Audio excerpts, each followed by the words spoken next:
Swastiastu. Tahukah anak-anak siapakah tokoh pada gambar di samping? Bapak beri waktu 10 detik untuk menjawab pertanyaan ini.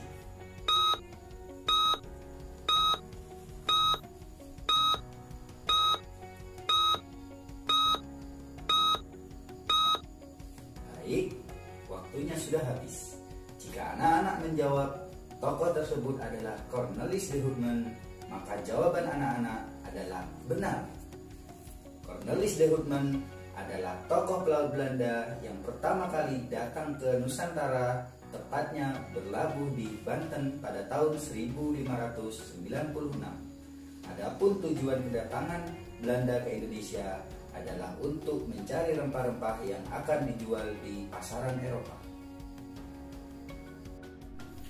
Bagi rakyat Nusantara pada saat itu, perdagangan tidak hanya untuk memperoleh keuntungan, namun juga merupakan penghubung antar pulau dan saluran Islamisasi. Berbicara tentang kedatangan Belanda ke Indonesia, tidak dapat dilepaskan dari Kerajaan Banten. Kerajaan ini merupakan kerajaan Islam dan menguasai perdagangan di Selat Sunda. Bagaimana kerajaan ini lahir dan berkembang? Hal inilah yang akan kita bahas pada pertemuan kali ini.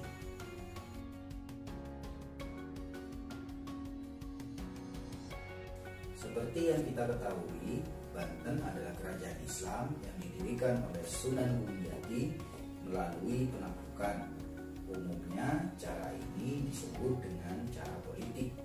Selain saluran Islamisasi dengan cara politik, ada pula saluran Islamisasi lainnya, seperti perdagangan, perkawinan, tasawuf, pendidikan, dan seni budaya. Melalui cara-cara ini, muncullah kerajaan-kerajaan Islam di Nusantara, seperti Kesultanan Samudra Pasai, Kesultanan Aceh, Kesultanan Demak, Kesultanan Pajang, Kesultanan Mataram Islam, Kesultanan Cirebon, Kesultanan Banten, Kesultanan Makassar, Kesultanan Ternate, dan Kesultanan Tidore, serta beberapa kerajaan-kerajaan Islam kecil lainnya yang berada di bawah perlindungan kerajaan-kerajaan tersebut.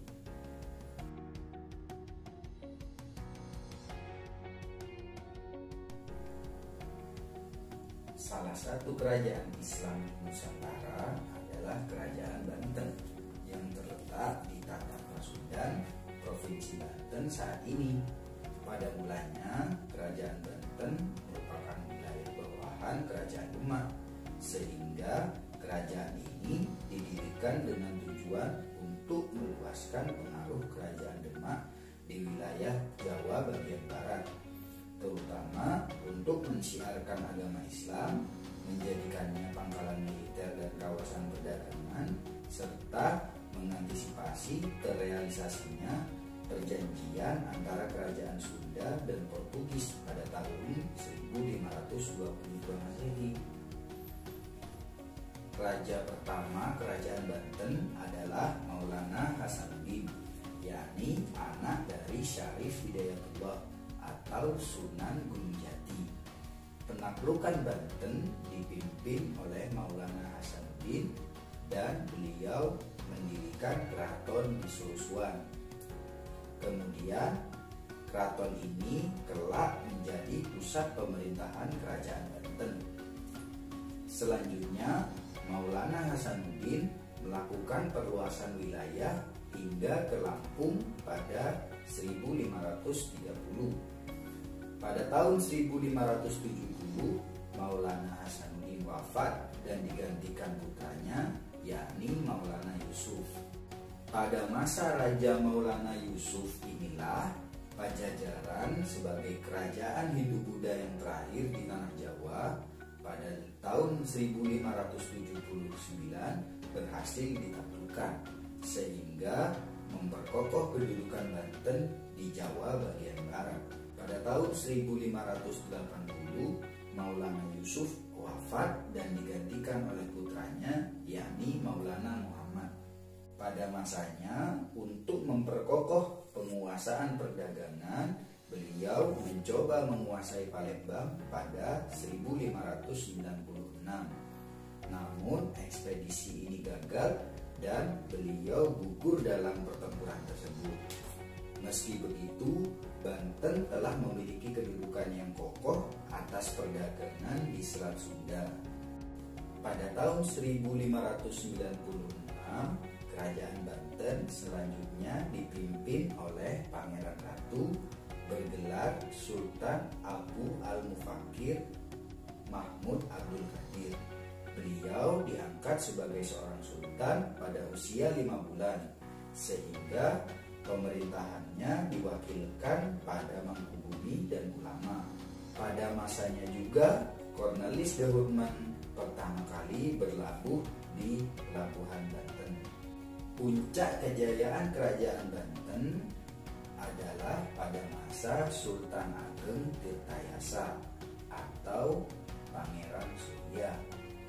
Pada masa pemerintahannya dilakukan beberapa hal seperti memajukan perdagangan hingga ke Sumatera dan Kalimantan, menjadikan Pelabuhan Banten sebagai pelabuhan internasional, memajukan pendidikan dan kebudayaan Islam, modernisasi bangunan arsitektur keraton, membangun kerjasama dan armada laut untuk melindungi perdagangan, membangun saluran irigasi untuk kemakmuran rakyat dari Sungai Untung, Jawa Taruna hingga Sungai Pontang pada 1663. Karena jasanya, beliau diberi gelar Tirtayasa.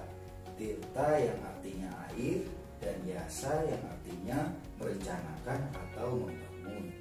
Kemunduran Kerajaan Banten juga terjadi pada akhir masa pemerintahan Sultan Ageng Tirtayasa. Hal ini dikarenakan suatu peristiwa adu domba yang dilakukan oleh VOC terhadap keluarga kerajaan, yakni antara Sultan Ageng Tirtayasa dan anaknya Sultan Haji. VOC yang berpihak pada Sultan Haji dengan taktik tipu muslihat telah menjebak Sultan Ageng Tirtayasa dalam sebuah perjanjian. Akhirnya, setelah Sultan Ageng Tirtayasa ditangkap, Sultan Haji naik tahta. Namun, sejak saat itu, rakyat sudah tidak percaya akan raja mereka.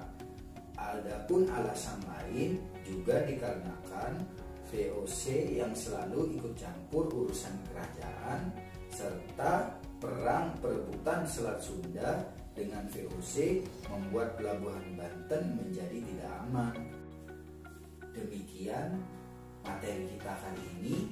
Selanjutnya sebagai bahan evaluasi, cobalah anak-anak mengerjakan latihan soal berikut.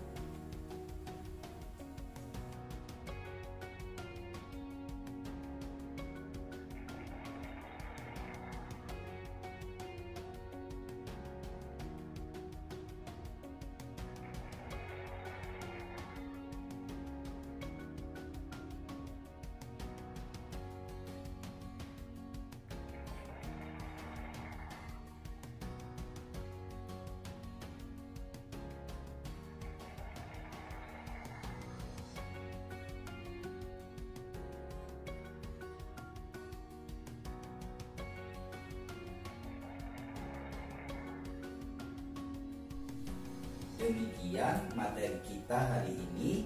Anak-anak telah belajar dengan sangat baik dan berusaha untuk menjawab latihan soal dengan cukup baik. Mari kita akhiri pembelajaran hari ini dengan Parama Santi. Om Santi Santi Santi Om.